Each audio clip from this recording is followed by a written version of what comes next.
Welcome back, Stassa23 here, and today, first, before we get started, I'd like to say Happy Memorial Day to everybody and give thanks to all the people who served our country and who are currently serving our country. I appreciate y'all, and I have the utmost respect for you guys and girls out there. Y'all, protect our country and put y'all life on the line, and I don't have the courage to do it, so I appreciate y'all more than y'all would ever know. We're going to answer the questions that y'all asked me a while back on the channel, and probably the number one asked question, definitely number one asked question, the one that was asked the most throughout was about my accident. And I know we have a lot of new people on the channel, so I'm going to address that one first, kind of give y'all a condensed form. About 7 years ago, I was in a very bad industrial chemical plant explosion. I got blown up with 1,800 pounds of hydrogen about 6 inches from my face. It ended up burning my body. 85% of my body burned. 40% of it was third degree. The rest was bad second degree. I spent 7 days in induced a coma. And I spent 3 months in the hospital, 3 months in ICU and a month in the rehab ward. That was a very difficult time. I don't wish that on my worst enemy. Getting scrubbed down every day is an absolute nightmare. And it's a lot of pain. I deal with a lot of pain on a daily basis. So I was in a very dark place. When I got home, I was still having to change my dressings, and I was still pretty bad off all the way to about a year after the accident. I was still having nurses around the clock coming, change my dressings out because it's very easy to get infections. But I got through all that, but once all that was gone, the depression, the PTSD, all that kind of reared its ugly head, and I was in a very dark place. So a couple of friends of mine, my buddy Copper Dice, y'all know him, he's been on the channel before, talked me into doing this, starting this channel. And I didn't really have the courage to talk. I can be reserved sometimes, and I just didn't like the way I sound on video. So I started recording videos, but I never uploaded those videos, and they never saw the light of day. But I noticed whenever I was talking to the camera, it would kind of get my mind off the pain, and it would help me get through my day. So I decided, what the heck, I'll start a YouTube channel just so I can have something to divert my attention to something else other than the depression, PTSD, and the pain. So I started recording videos, and I get a subscriber here and there, but it was never about the subscribers for me. Whenever I named it Stassa23 Knife Therapy, the channel is truly therapy for me. I turn the camera on to kind of forget, try to, if I'm having a bad day or I'm in a lot of pain, it helps me to get my mind off of it, try to use the tools that I know to try to make me happy. And that's a big deal. A lot of people ask me, how am I able to stay positive and stay happy? It's a daily choice. I go to therapy.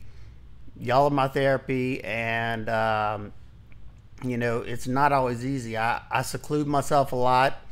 I'm not a part of a lot of groups here in the community because I seclude myself. It's just something that I do, and I'm working on that. But this channel, talking with y'all, reading the comments, even the bad ones, I don't really care anymore. But I'll usually just stop reading whenever I get a troll in the comments or something like that. But y'all, taking a liking to the channel, letting me share all the knowledge that I've learned over the last, I've been collecting knives for probably 20 plus years now, and I've been in the YouTube scene for probably about 14 years now. So I had a lot of knowledge built up, so I love sharing it with y'all. If I figure out how to do something, I love to share it with my audience. You know, I see y'all as friends. You know, we have an excellent community, and we're very uplifting. I love seeing, you know, when somebody's down, we pull them up. You know, that's what I leached onto. You know, of course, I love knives. I have a very big passion for knives. We'll talk about that in some of the other comments. But what I really came back for is the community.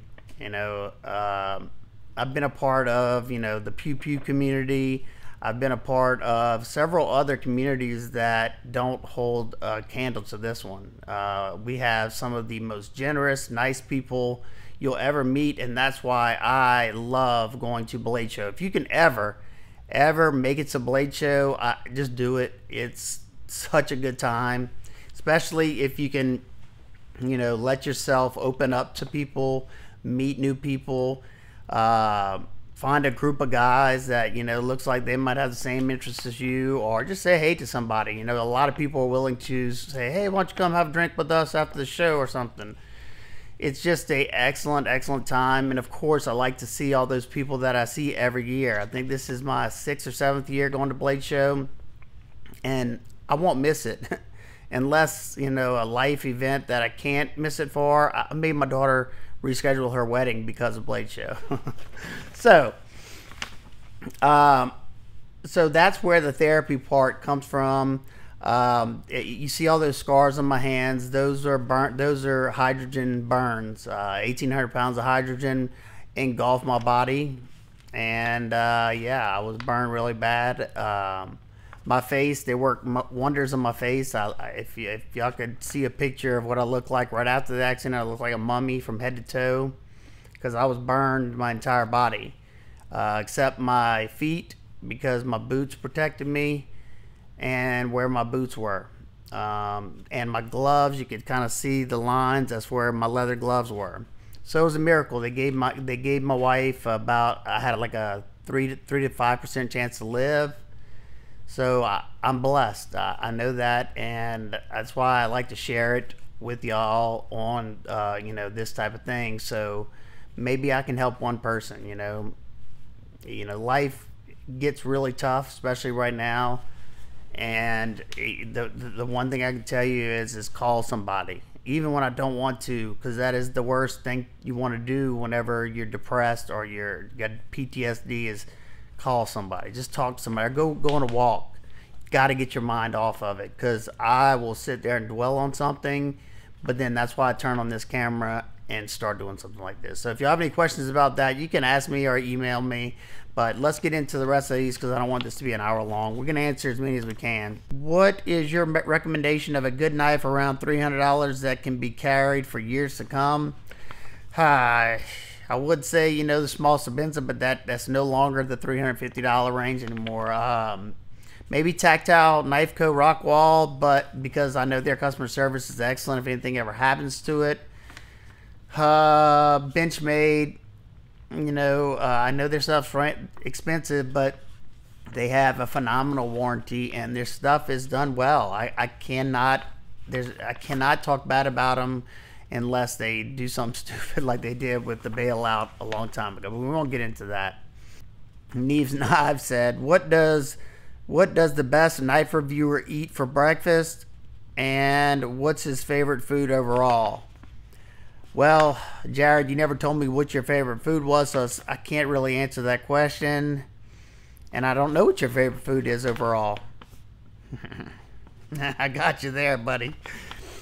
Well, let's just go to, since we already named my favorite reviewer and the best reviewer stuff, we'll just talk about my favorite food to eat for breakfast.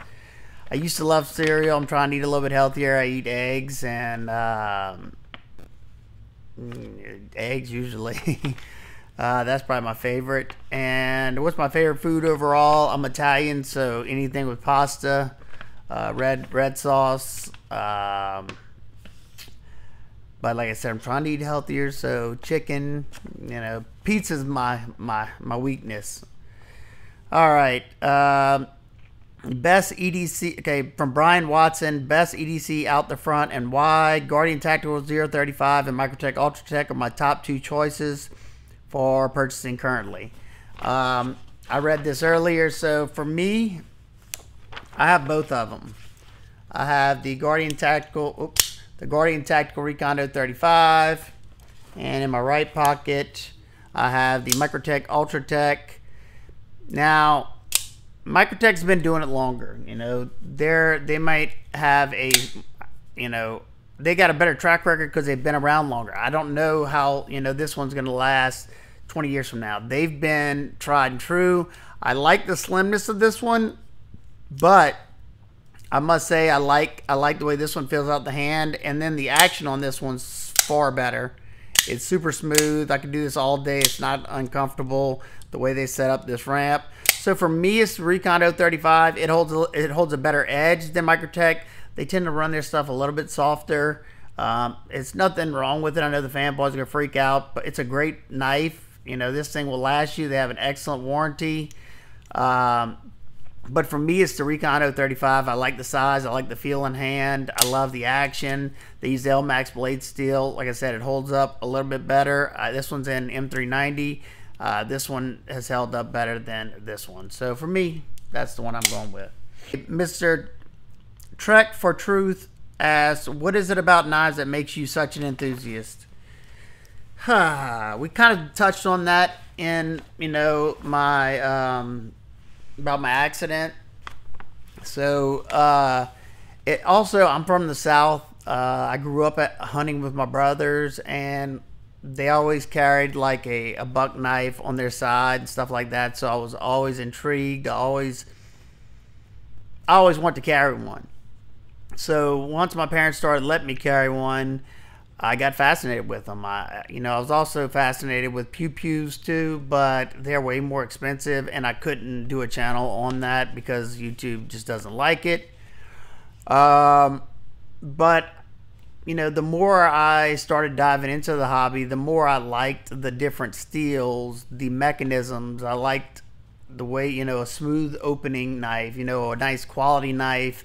And I like it as a tool. You know, it works. You can use a knife for so much stuff. I was an operator at a plant, obviously, because of the accident. And I used a knife for so much stuff. You know, we had to cut something. You know, we had to cut a tag off of a pipe, cut it off.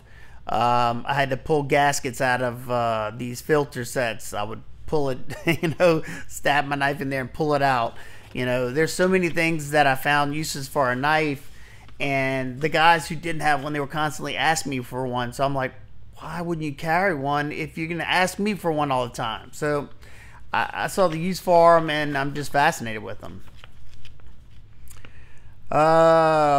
Chase Purdue says, what's the knife that got away?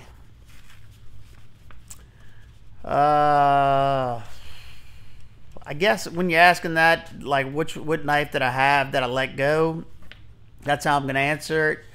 And it was the Strider. I can't remember the name of it. The Stealth, I think it is. I don't know. I can't remember the name of it. Oh, no, the Baby Huey. I had one of those knives, and of course, in order to get another cool knife, I had to trade knives. I used to trade so much, and I missed that knife. That was an excellent knife. That was one Strider. That was a great slicer. It had a deep hollow grind on it. Super cool knife, but I'll probably never see one again. So, Mike Reese asks, can you put together a compilation of best piece outros? I can try. I can definitely try if that's what y'all want to see. I don't know if y'all. I enjoy the fact that y'all. Some of y'all say y'all watch to the end. And y'all love to see how I'm gonna do it that time. You don't know how hard it is to come up with a different way to say peace. I like to be funny. I like to be stupid. I love it. I love it when it makes those trolls mad. Oh, that right there makes me want to do it more and more. So keep it up, trolls. Keep it up. Y'all just fueling the fire.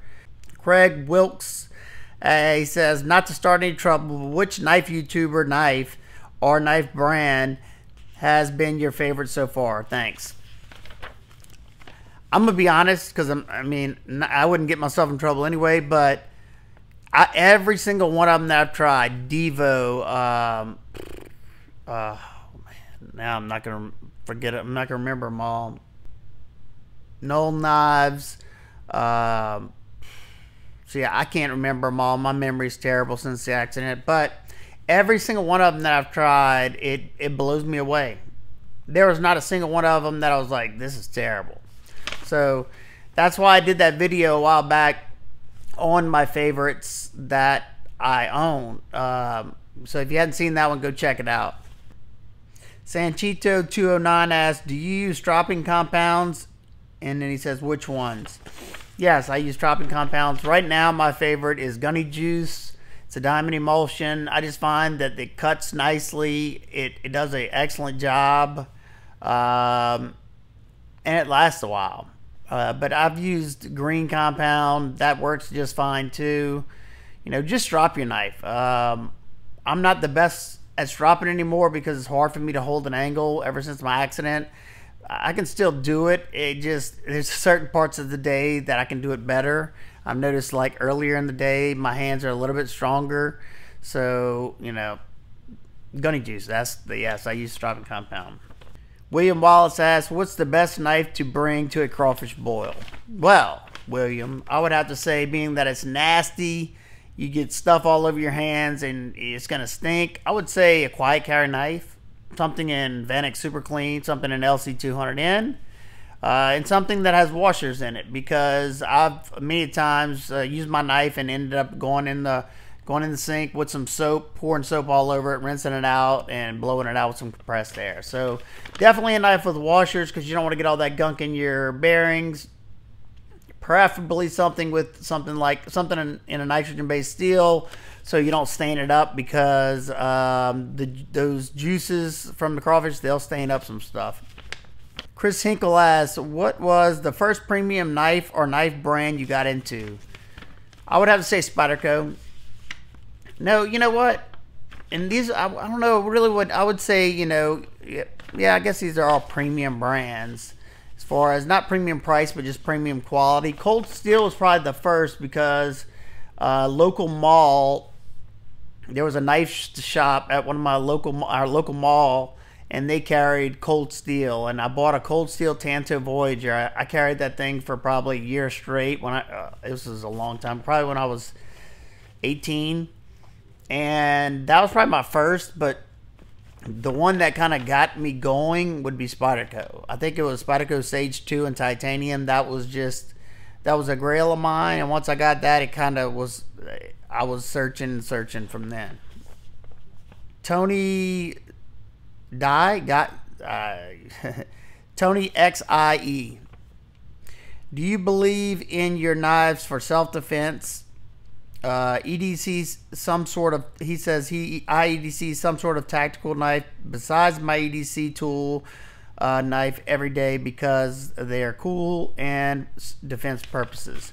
No, I don't carry them for self-defense, because with social media now, you can see some crazy stuff on YouTube Shorts, TikTok, Twitter, and I recently watched this guy who pulled out a knife on this guy, and the other guy was, you could tell he had some combat training, and ended up taking the guy's knife out of his hand and stabbed him in the leg with it just to defuse the situation. So no, I'm not trained in using a knife, so there'd be a better chance that I would end up, the knife would come out of my hand and they would kill me with my own knife. So no, I'm not. Now, that's not to say if I don't have my pew-pew on me and, you know, that's a last-ditch effort, then maybe so. Yeah, I would. But that would have to be that would have to be, I'd be pinned down and they're about to end me. You know, that'd be the only way. I'm not going to pull that. That's not something I'd pull out first, I'll tell you that. I would run. So we're going to stop it there because this has gone way too far, too long. If y'all enjoyed this and y'all want to see a part 2, I'll answer the rest of them on a part 2. If you have any questions, comments, concerns, please leave them down below. I hope everybody's having an absolute amazing day. I'll see y'all on the next one. Peace!